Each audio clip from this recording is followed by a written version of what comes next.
Hello. Hello. हा. तेजस भाऊ, काय चाललंय मग? काहीच नाही भाऊ, बघ यूट्यूब बघालो, थोडं काम आपलं. भाऊ, तुझी ती कालची व्हिडिओ लई भारी होती, ती सांगितलं असेल तू हा. एक्झामचा विषय.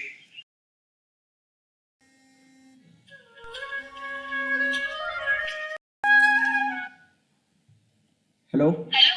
हाँ. क्या हेलो. कर रहे हो? कुछ नहीं, अपना काम. फिर नया वीडियो कब बनाने वाले हो? हाय गाइस, आज हम देखेंगे कॉर्पोरेट लॉ सब्जेक्ट के सभी इंपॉर्टेंट क्वेश्चंस नहीं कह सकते, इसमें सभी इंपॉर्टेंट है. जो पीपीएम ने हमने बताया था कि वो ये इंपॉर्टेंट है, उसमें ऐसा कॉर्पोरेट लॉ में ऐसा नहीं है. अब ये सभी इंपॉर्टेंट है. ओके, जान दो वो. फिर भी हम देखेंगे कि फर्स्ट कंपनी, फर्स्ट चैप्टर जो है वो कंपनी का है. उसमें meaning, definition, nature, characteristics and types है. और सबसे मेन है जो है वो है process of incorporation of joint stock company. जो फर्स्ट चैप्टर में जो है 20 मार्क को आता है अपने को एग्जाम को, वो है process of incorporation of joint stock company. ये करने का जरूर. उसके बाद इनकॉर्पोरेशन ऑफ कंपनी, उसमें प्रमोटर्स की meaning, duties, rights and responsibilities, ये दो ज़्यादा बहुत इंपॉर्टेंट है, ये भी आ सकते हैं. उसके बाद memorandum of association and articles of association, ये भी आते हैं. उसके बाद प्रोस्पेक्टस, ये सभी इंपॉर्टेंट है. ओके, अगला देखेंगे थर्ड चैप्टर. हम थर्ड चैप्टर में है फाइनेंशियल स्ट्रक्चर नाम उसका, और उसमें है equity shares, differential rights. Okay, उसके बाद प्रेफरेंस शेयर्स एंड उसके टाइप्स, ये इंपॉर्टेंट है, ये जरूर आ सकते हैं एग्जाम को, प्रेफरेंस शेयर्स एंड उसके टाइप्स.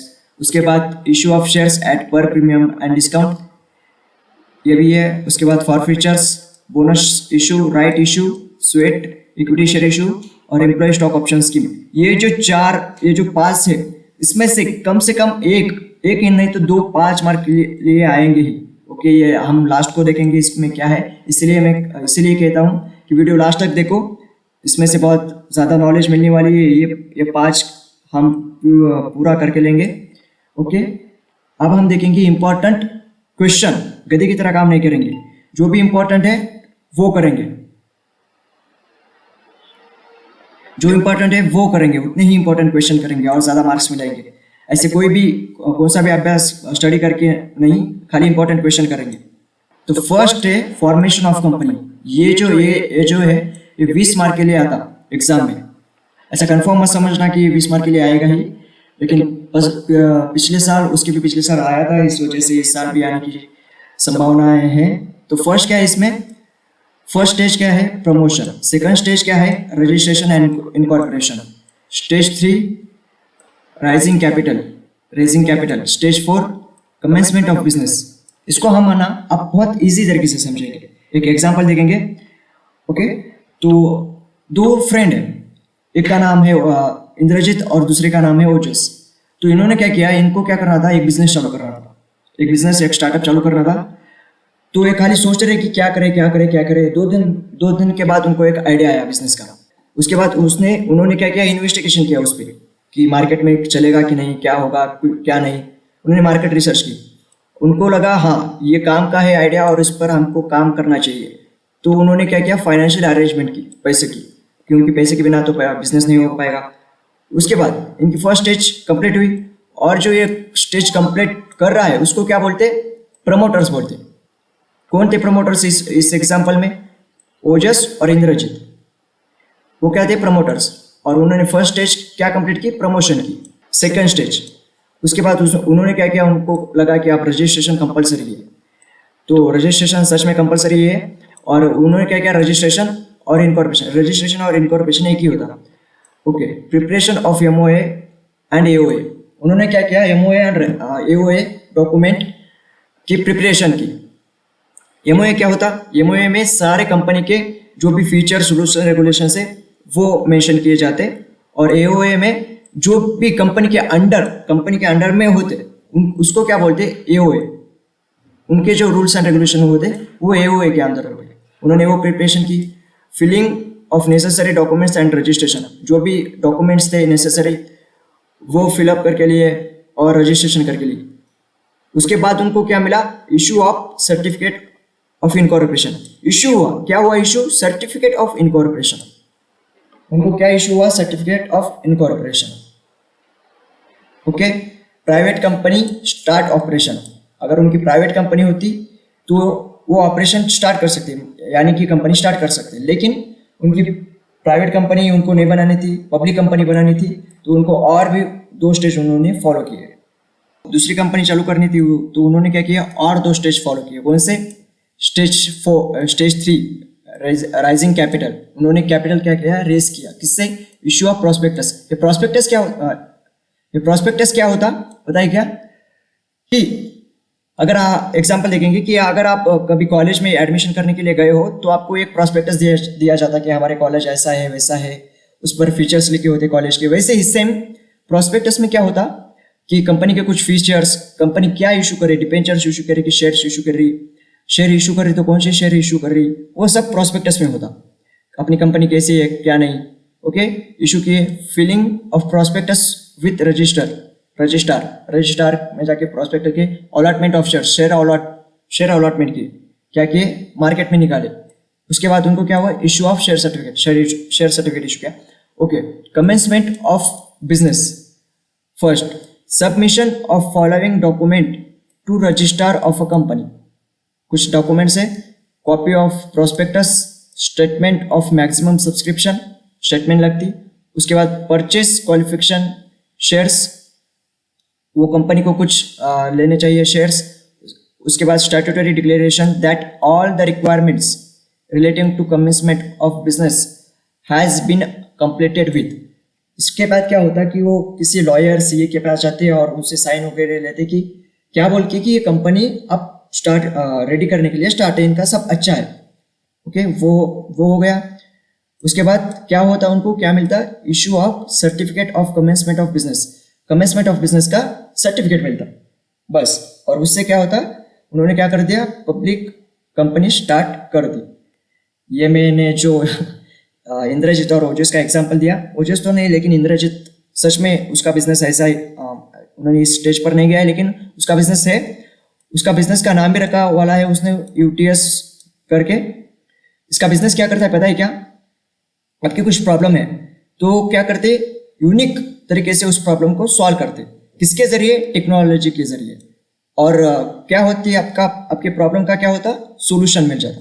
तो वही है यूनिक टेक्नोलॉजी सोल्यूशन। तो वो इसकी कंपनी आप जाकर देख भी सकते कि गूगल पे UTS.life,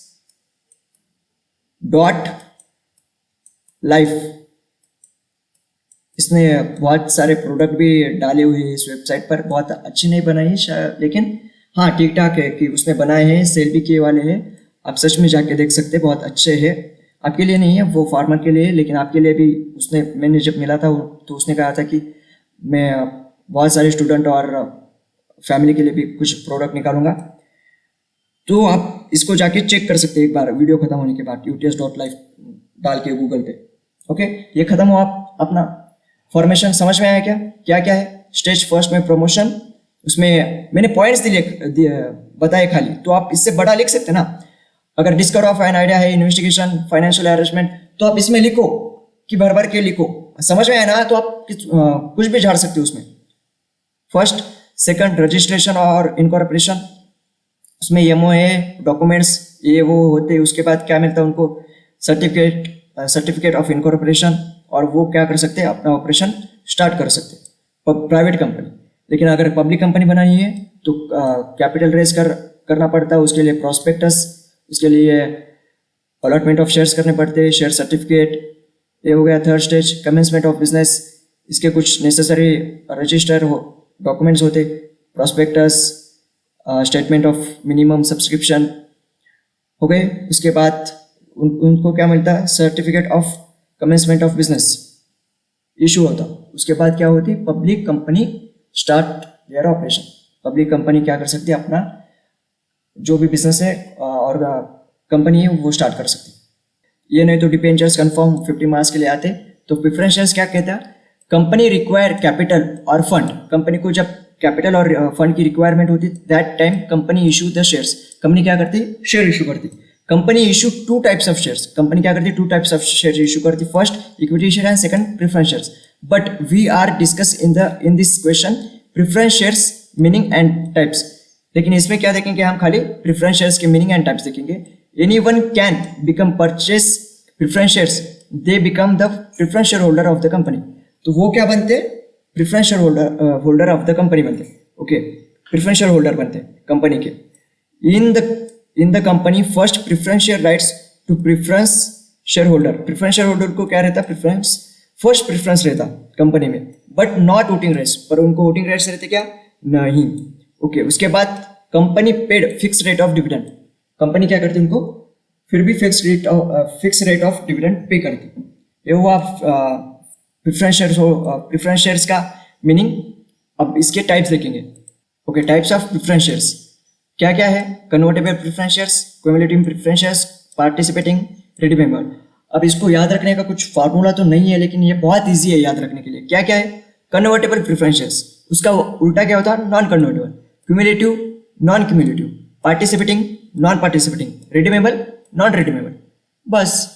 अब इसको समझने का कैसा, कन्वर्टेबल, इसका क्या होता, this type of preference shares convert into equity shares. Simple. क्या है, प्रेफरेंस शेयर्स क्या होते हैं, कन्वर्ट होते हैं किसमें, इक्विटी शेयर्स में. उनको क्या बोलते हैं, कन्वर्टेबल प्रेफरेंस शेयर्स. मैंने खाली अभी भी बता रहा हूं कि मैंने खाली पॉइंट समझाया आपको, समझने के लिए इतना ही, आप पेपर में बहुत बड़ा लिख सकते हैं. Okay. Second, non convertible preference shares, ये क्या होते हैं, इक्विटी शेयर्स में कन्वर्ट नहीं होते. Cumulative preference shares, sometimes company not earning profit when company pay dividend in next year. Cumulative preference shares को क्या करते हैं, कंपनी अगर इस साल में लॉस हुआ कंपनी को, तो अगले साल वो जो लॉस है रिकवर करके उनको दे देती डिविडेंड. लेकिन नॉन क्यूमुलेटिव प्रेफरेंस शेयर्स में क्या होता, कंपनी नॉट पे डिविडेंड इन नेक्स्ट ईयर. अगर इस साल में लॉस हुआ तो भी वो अगले साल नॉन क्यूमुलेटिव प्रेफरेंस शेयर्स को नहीं मिलेगा.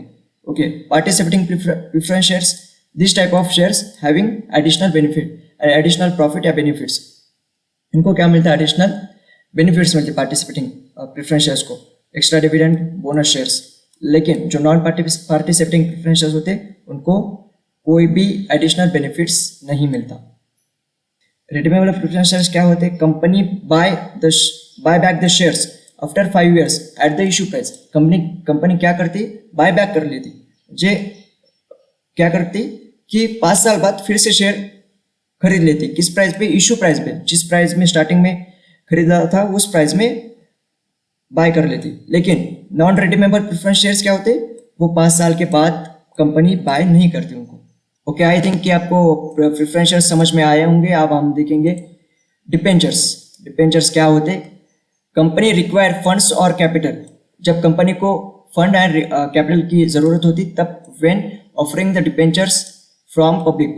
पब्लिक को क्या करते हैं, डिबेंचर्स ये करते, ऑफरिंग करते company. Any one can buy debentures. अगर कोई भी डिबेंचर्स बाय करता तो उनको क्या बोला जाता, debentures holder of the company. Okay.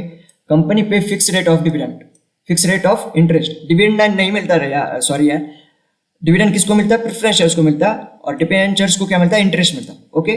Company pay fix rate of interest. No any rights in the company. लेकिन डिबेंचर्स के कोई राइट्स होते क्या, नहीं होते प्रेफरेंस शेयर की वजह से. Debentures holder are creditors of the company. Debentures holder को क्या बोलते हैं और कंपनी में क्या बोलते हैं, क्रेडिटर्स ऑफ द कंपनी. क्या होते कंपनी के, क्रेडिटर्स होते. उसके बाद टाइप्स मैंने एक्सप्लेन नहीं किया, बहुत इजी है, आप समझ के लो और अपने पेपर से मन से लिखो. कन्वर्टेबल क्या होते, कन्वर्टेबल डिबेंचर्स क्या हो जाते, कन्वर्ट हो जाते इक्विटी शेयर्स में. रिडीमेबल कुछ साल बाद रिडीम कर लेती कंपनी. सेम है ना प्रेफरेंस शेयर्स जैसे, वैसे ही है. वो गए 4, ये 2 और ये 2. नॉन कन्वर्टेबल कन्वर्ट नहीं होते. नॉन रिडीमेबल 5 years के बाद रिडीम नहीं होते. Secure, unsecure. सिक्योर क्या होता कि कंपनी में सिक्योरिटी मिलती डिबेंचर्स को. कुछ डिबेंचर्स को क्या मिलती, सिक्योरिटी मिलती. कुछ भी कागज के जरिए बोलो, डॉक्यूमेंट के जरिए बोलो, वो क्या हो गए, सिक्योर. अनसिक्योर उनको कुछ भी नहीं मिलता. रजिस्टर, कंपनी में रजिस्टर होते डिबेंचर्स, और बिना डिबेंचर्स नहीं होते. Okay. Types of debentures same है, बहुत ईजी है, करके लो. अब हमने देखा कि 20 मार्क्स के लिए वो फॉर्मेशन ऑफ कंपनी, 15 मार्क्स के लिए प्रेफरेंस शेयर्स, और 15 मार्क्स के लिए डिबेंचर्स. इसमें से कंफर्म एक तो आएगा ही, थोड़ा अच्छे से करके जाओ एग्जाम में। उसके बाद क्या है, 5 मार्क्स की आप देखेंगे, 5 मार्क्स की एक कंफर्म आते, सात मैंने बताए, उसमें से कम एक नहीं, 2 तो जरूर आएंगे। तो देखते हैं bonus issue. Bonus means extra profit sharing to the share holder as the form of shares. क्या करती कंपनी, जब कंपनी को एक्स्ट्रा प्रॉफिट हुआ तो वो शेयर करती किसके साथ, शेयर होल्डर के साथ। किस फॉर्म में, शेयर्स के फॉर्म में। Company get earn more profit, company जब ज्यादा प्रॉफिट अर्न करती व्हेन डिक्लेयर बोनस, तब वो क्या करते, बोनस डिक्लेयर करते। ओके, समझ में आया बोनस को क्या करते। उसके बाद right issue, the company issue new shares when first issue to the existing share holders. जब भी कंपनी कुछ नए शेयर्स इशू करती, तब पहले किससे करती, अपने एग्जिस्टिंग शेयर होल्डर्स से करती, वो भी डिस्काउंट प्राइस में। डिस्काउंट प्राइस में बोले तो शेयर है 100 रुपए का, 80 रुपए को ही दे देती, उसको बोलते डिस्काउंट। समझ में आया। राइट इशू किसको करते हैं, एग्जिस्टिंग शेयर होल्डर्स को। Sweet issue, company issue shares at discount में इशू करते किसको, only to the employees, directors and managers, this called sweet equity share. Forfeitures of shares, ये क्या कहते हैं, फॉरफीचर्स ऑफ शेयर्स means cancellation of shares. Shares को कैंसिलेशन करना, उसको फॉरफीचर्स ऑफ शेयर्स कहते हैं। Okay, when any person and share holders not paid amount और call, that time company forfeit of share, forfeitures of share. तो क्या होता कि कंपनी टप्पे से पैसे लेती, क्या किए शेयर होल्डर्स ने 2 टप्पे भरे, लेकिन तीसरा और चौथा जो है वो कॉल नहीं भरा, तो क्या करती कंपनी, फॉरफीचर कर लेती, जब्त कर लेती उसके शेयर्स, और जो पहले का फर्स्ट एंड सेकंड कॉल का जो पैसा भरा वो भी जब्त हो जाता। उसको क्या बोलते हैं, forfeiture of shares. Employee stock option scheme, in the ESOS company, employee stock option scheme, company can share the profit with employees. क्या होता, कंपनी क्या करती, एम्प्लॉयज को प्रॉफिट शेयर करती, उसको क्या बोलते, एम्प्लॉय स्टॉक ऑप्शन स्कीम। खाली प्रॉफिट ही नहीं, बहुत सारे बेनिफिट्स भी एम्प्लॉय को दिए जा सकते हैं, क्योंकि motivate the employee and get proper work. क्या करें कि वो प्रॉपर अच्छे से वर्क करें। ओके, उसके बाद स्टॉक्स, ये तो आपको पता ही है, और बॉन्ड्स भी पता है, लेकिन फिर भी मैं समझा देता हूँ। When an investor buy a stock, part ownership in the form of shares. जब भी कोई स्टॉक बाय करता तो वो क्या कहलाता, इन्वेस्टर, और वो जो स्टॉक खरीद लेता तो वो क्या बन जाता, owners of the company, owner बन जाता कंपनी में। और उसको किस फॉर्म में मिलते, शेयर्स के फॉर्म में मिलते वो। The investor benefits by increase the value of shares. अगर उसने 2000 रुपये लगाए होंगे, तो अगर कंपनी अच्छा करेगी तो 5000 मिलेंगे, उसको ही क्या बोलते, बेनिफिट्स मिलेंगी। लेकिन ये क्या होता, इट्स रिस्की। स्टॉक क्या होते हैं, रिस्की होते हैं। सम टाइम में इन्वेस्टर लॉस, और सम टाइम उसके पैसे सब डूब भी जाते। क्या होता है कि सम टाइम कभी लॉस होता, तो कभी कभी पैसे डूब भी जाते। ओके, ज़्यादातर नहीं डूबते, लेकिन लॉस होता। Bonds are a type of investment designed to government corporation to raise money. ये कौन डिजाइन करता, गवर्नमेंट करती और कॉरपोरेशन करती। बॉन्ड्स किसके लिए, रेस मनी रेज करने के लिए। Okay, no stock ownership and dividend, stock के जैसे ओनरशिप और डिविडेंड इसमें नहीं होती। Payment from of interest, payment कैसे, जैसे स्टॉक में डिविडेंड मिलता वैसे बॉन्ड्स में इंटरेस्ट मिलता। नॉट रिस्की, ये रिस्की होता क्या, एज कम्पेयर टू स्टॉक के ऐसे यह रिस्की नहीं होता। बस ये जो हमने 7 देखे, सच में उसमें से कम 2 आएंगे ही एग्जाम को। आप अच्छे से करके जाओ, मैंने खाली पॉइंट्स बताया, इसमें भर के लिखो। ओके,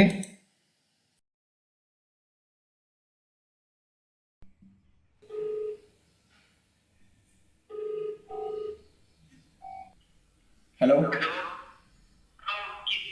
व्हिडिओ बघलास का, कसा वाटला? आता वाटायला मी पास होतो. असं आहे का? बरं मग ते प्लेलिस्ट सांगितली ती बघितलास का? नाही की भाऊ. आणि चॅनलला सबस्क्राईब केलास? नाही की केलं ना. चुत्या